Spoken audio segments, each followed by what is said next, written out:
मिळून विसरून राहण्याचा असा मी जवळ अनुभव घेतलेला आहे.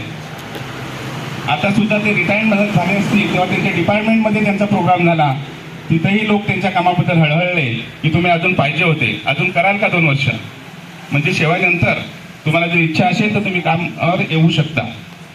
तर असा हा त्यांचा प्रवास आहे. हा थोडक्यात त्यांचा मी प्रास्ताविक केलं.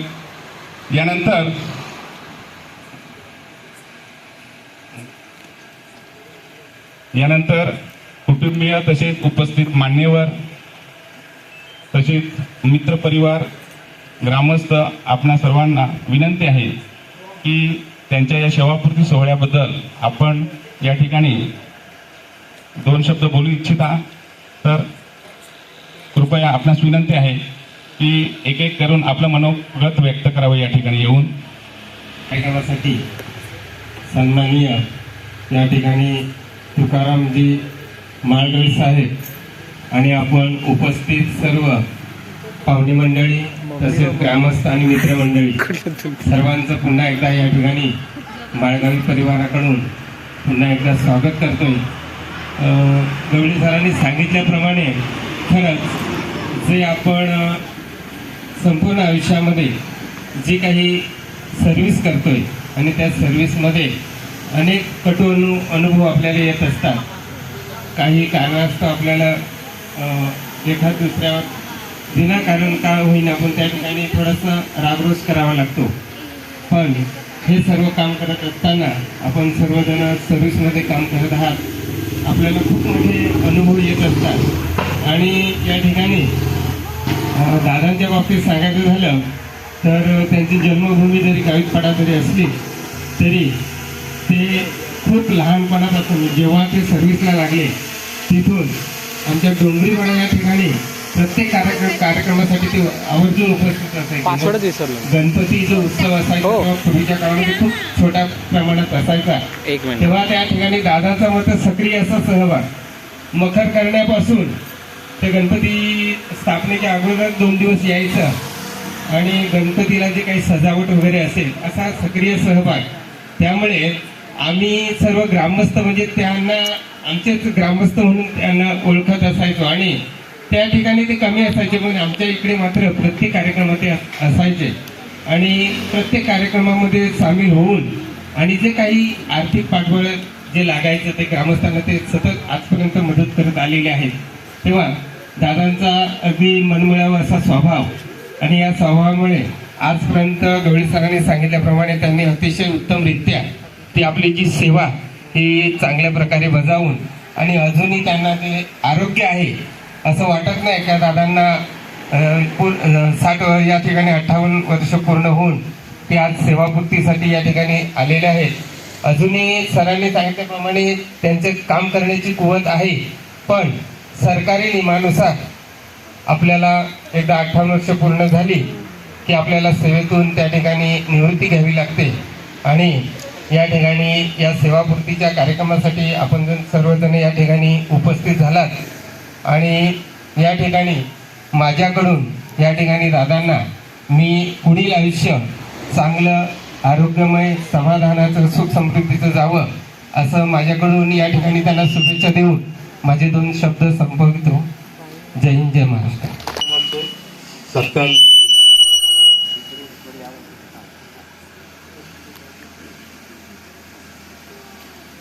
कार्यक्रमाचे सत्कारमूर्ती सन्माननीय तुकारामदाजी, मी पूर्ण नाव तर घेणार नाही कारण आमचं नातं दाजींचं आणि माझं आणि माझी बहीण त्यांना दिली, सख्खी बहीण समजा, एवढा मान मला त्यांनी आतापर्यंत दिलेला आहे. सुरुवातीच्या काळामध्ये पडग्याला आम्ही एकत्र राहिलो होतो. दाजींची MSCB मध्ये ऑटोस होती आणि मला राहायची व्यवस्था नव्हती. तेव्हा त्यांना मी विनंती केली की आपण एकत्र राहू का, तर त्यांनी लगेच होकार दिला आणि बरीच वर्ष आम्ही एकत्र राहिलो. त्यानंतर दाजींचा स्वभाव अगदी मितभाषिक आणि मनमिळावा असल्यामुळं आम्ही आतापर्यंत अगदी जवळच्या नात्यासारखे संबंध ठेवले. आज ते रिटायर झालेले आहेत, पण त्यांच्या तब्येतीकडे बघून असं वाटत नाही की त्यांची 58 वर्ष पूर्ण झाली असतील.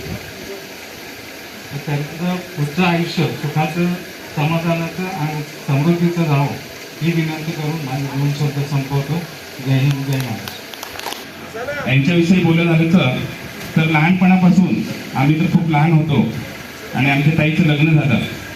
लग्न झाल्यानंतर दाजींसारखा पती त्यांना मिळाला आणि खरोखरच आम्हाला सुद्धा आमच्या कुटुंबाला त्यांचा खूप आधार झाला. अगदी मी तर म्हणतो शिक्षणामध्ये, माझ्या शिक्षणामध्ये बरंच त्यांचा सिंहाचा वाटा आहे की शिक्षण घेत असताना आमची परिस्थिती तशी डाऊन होती पूर्वी खूपच. फक्त शेती, घरामध्ये कमवणारा माणूस कोण नाही, शेतीवरच उपजीविका भागवायची.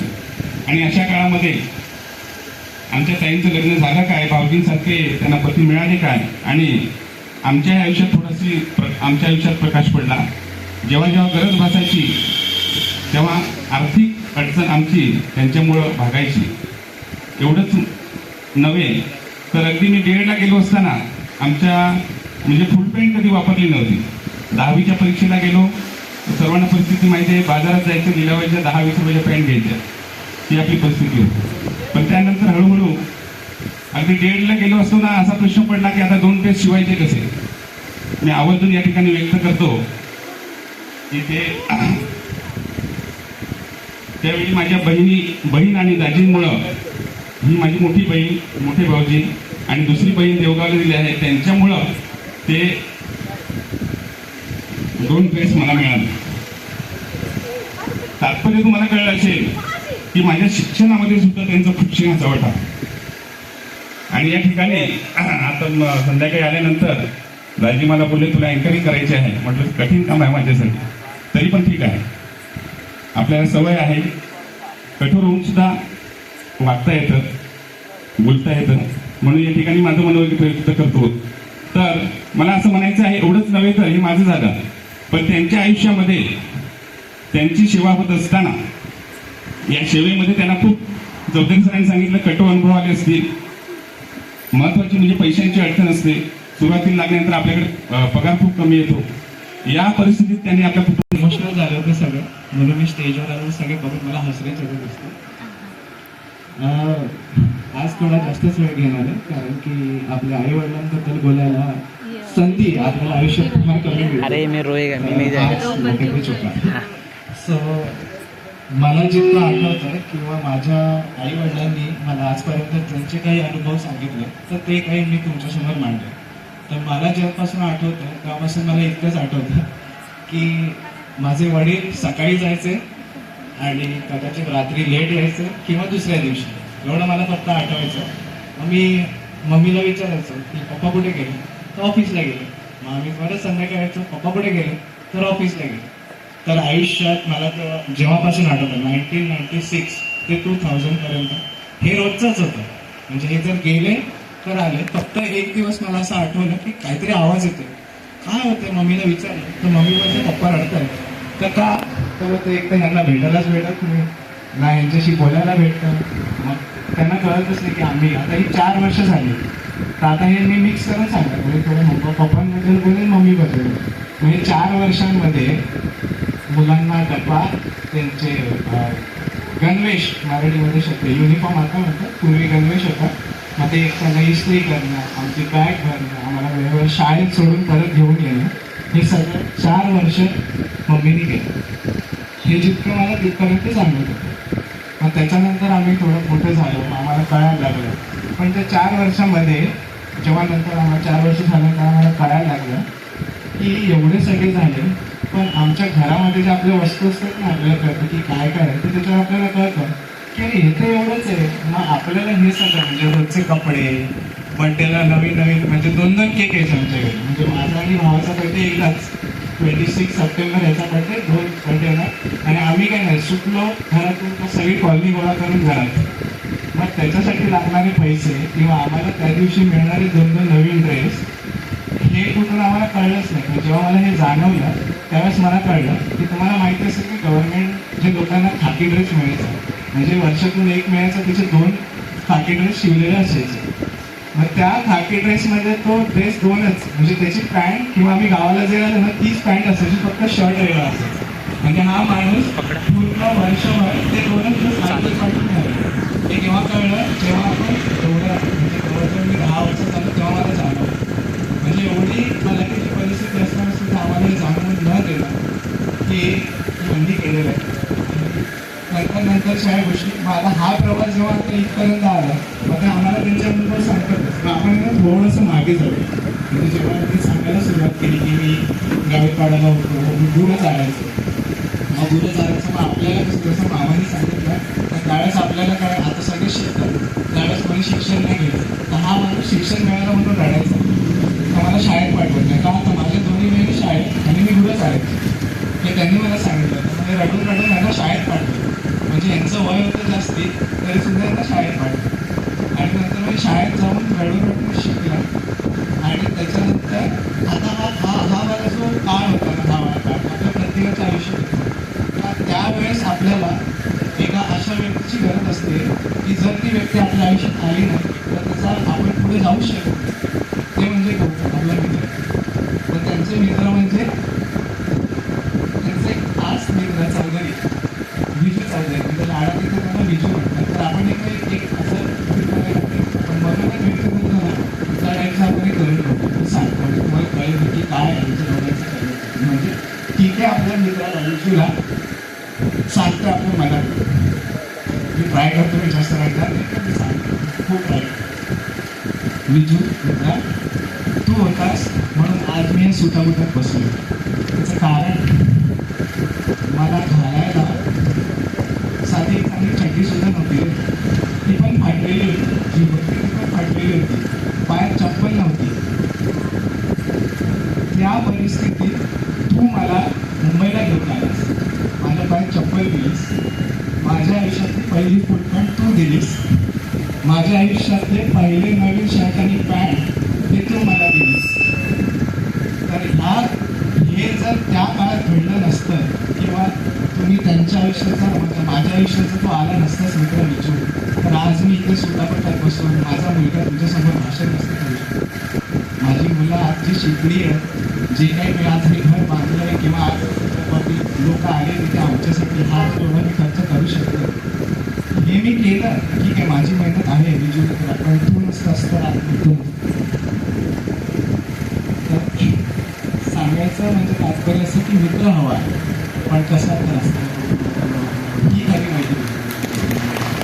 यांच्यामुळे तुम्ही कितीही सांगा म्हणजे आम्हाला मी आजपर्यंत असं म्हटलं की आम्हाला खूप कमी मौके म्हणजे काय असं संधी मिळते की त्यांच्याबद्दल बोलायला किंवा नाही केलं असतं आम्ही. कारण मी म्हटलं की आज आम्ही आहे इथे त्याच्यामध्ये त्यांचा खूप वाटा आहे. त्यांनी त्यावेळेस जर माझ्या वडिलांना मदत नसती केली तर मी आज इथे नसतो. ही खरी गोष्ट आहे. त्याच्यामुळे मी या दिवसाची खरंच खूप वाट बघतो कारण की हे मला बोलायचं होतं. कारण की हे जर बोललं नसतं ना आजचा हा दिवस काही उपयोगच नसतो. काहीच आहे काय सांगेल माझ्या वडिलांनी मला एवढं शिकवलं मला एवढं पण त्यावेळेस जर हे नसतं घडलं तर आज हे नसतंच घडलं. तर हे आहे त्याबद्दल आमचं सगळं कुटुंब जो माळगावी कुटुंब तुमचे मनापासून आभार आहे. आणि पुढे जाण्याच्या आधी हे सांगतो की जशी त्यावेळेस तुम्ही यांना साथ दिली तुझ्या टीके मित्राला तशीच ही साथ कंटिन्यू ठेवा. माहिती ऑक्टोबरमध्ये तुम्ही सुद्धा रिटायरमेंट होणार. सो त्याच्यानंतर मग तुमचं चालू द्या जे काही तुम्ही घेऊन जायचं सगळीकडे गाणी ऐकायचं तर आता एकत्र बसा एकदम रिलॅक्स करून गाणी ऐका. ठीक आहे मग त्याच्यानंतर मग हळूहळू आम्ही असं पुढे गेलो आणि खूप साऱ्या गोष्टी घडल्या. पण मी त्याच्यानंतर जसं ह्यांच्याबद्दल बोललो ना अजून एका माणसाबद्दल खरंच बोलत एक चौधरी झालं तर दुसरे चौधरी त्यांनी म्हटलं ते इमोशनल झालं तुम्हाला माहिती आहे. पण दाची अशी हा ऐकून समज झाली की मामा आले.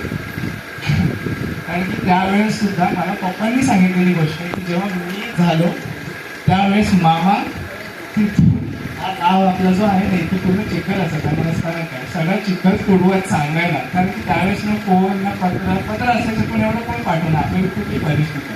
तर त्यावेळेस मामा होते ती गोष्ट त्यांनी मला सांगितलेली. पण ह्यामध्ये तसं त्यांनी सांगितलं त्यांनी त्यांनी सांगितलं का मी त्यांच्यासोबत राहिलो वगैरे. पण मामा ज्यावेळेस तेव्हा होते तेव्हा मामांनी पण खूप मदत केली. तर ही एक नवी गोष्ट आहे. ते म्हणजे ह्या गोष्टी सगळ्यांकडून शिकण्यासारखं असं की आम्ही कोणासाठी काही केले ना हे सांगून दाखवायची गरज नाही. ते माहीत असतं त्याला माहिती तो सगळं करायचं. तर आम्हाला तुमचं सुद्धा मनापासून झालं कारण की तो काळ हा त्यांच्या सुरुवातीचा काळ होता. त्यावेळेस तुम्ही होता तुम्ही म्हटलं की त्यांनी तुम्हाला मदत केली तर मी हे सुद्धा सांगेन तुम्ही सुद्धा केलं. त्याबद्दल तुमचे खूप खूप आभार. आता हे झालं मित्रांबद्दल. तर मित्र होते ठीक आहे, मान्य आहे सगळं आहे. पण बाकीच्या गोष्टी आहेत.